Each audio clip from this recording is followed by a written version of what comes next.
And what a night.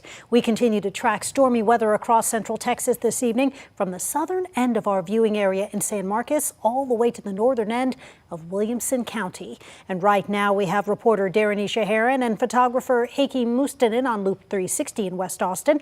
Photographer Ron Everett is keeping an eye on the conditions in Williamson County. He's on Highway 29 in Georgetown.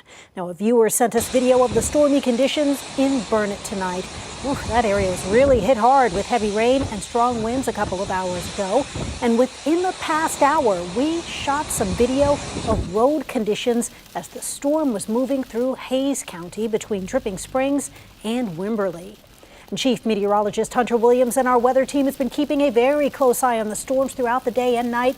And Hunter, the wind speeds, that's what was really concerning tonight, with some potentially dangerous speeds in some areas. I'll tell you what, we've had some destructive storms the past couple of weeks, but mainly we've been tracking hail threats. What was unique about this evening is that it was primarily a straight line wind threat. Earlier today, up in the Florence-Jarrell area, we had radar estimated wind speeds in excess of 100 miles per hour, not from a tornado, but straight line winds. That's the type of weather that we have been dealing with. Now, here's the good news. The severe weather threat for Austin, the I-35 corridor, and points west has ended for the night. Now, still, we have plenty of stormy weather for our eastern areas, and the severe weather threat here from Lee down to from Milam to Lee to Bastrop into Caldwell and Fayette counties is going to continue. But at the moment, I'm happy to say that we have no severe thunderstorm warnings, but these are still breezy storms that could easily produce winds in excess of 40 miles per hour, along with torrential rain and a lot of lightning. So in Lee County, Dime Box to Giddings, up towards Blue and Lexington, your strong storms are moving in. Elgin, torrential pouring rain right now. Here in the Bastrop area, of all the storms, this is still the one that has my attention the most. A little bit of a hook here around the Cedar Creek area. As I mentioned, none of these are severe right now, but I'm not saying it's impossible that another warning or two could be issued. So let's be aware of this in the Bastrop County area as well as down towards Smithville. Then likewise from McMahon down to Lockhart down to Luling in Caldwell County, all this activity is also going to move into Fayette County. So LaGrange and Schulenburg and Flatonia, you guys are going to get your storms as well here over the next hour or less. These storms have moved through fast, though. You can see already these are going to be moving out of our area, I would say, prior to midnight. In the wake of the storms, we have some flood reports, we have a lot of wind reports, and then especially across the hill country, we do have some hail reports which are coming in. Hail, wind, tornadoes, we don't want any of that. But this, we love to see. Heavy rain that this time made it into the Austin Metro and the I-35 corridor. This was a solid 1 to 4 inches of rain with locally higher amounts. Now, although our severe thunderstorm warnings have ended, we do still have flash flood warnings that include much of our area. So stay on guard for that. If you are going to be traveling late on this Memorial Day, turn around, don't drown, never drive through any flooded roadways.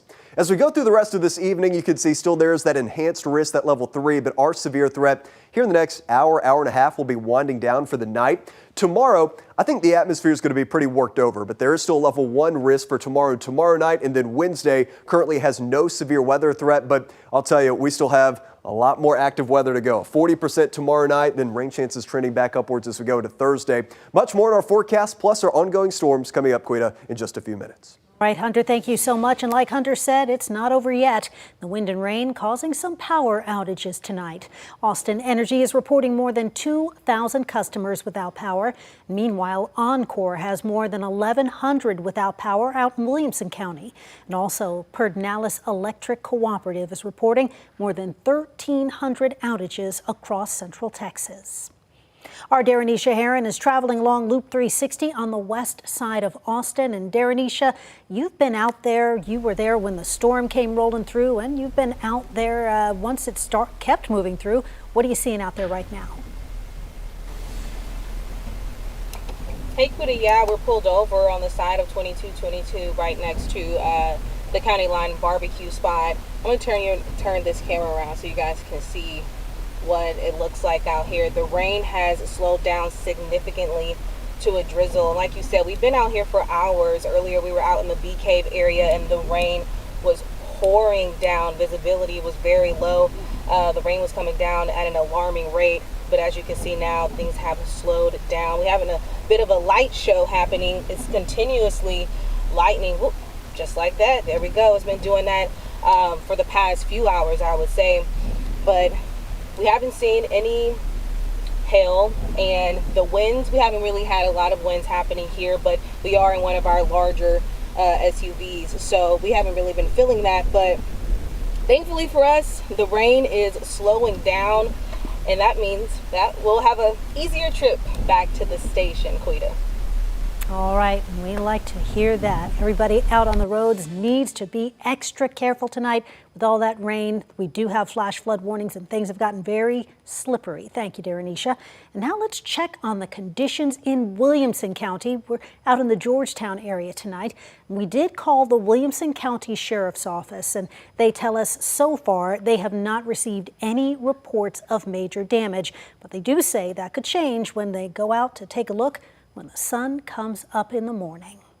And you can always find our latest forecast and weather coverage on KVUE+, and you can download it on your TV and watch for free.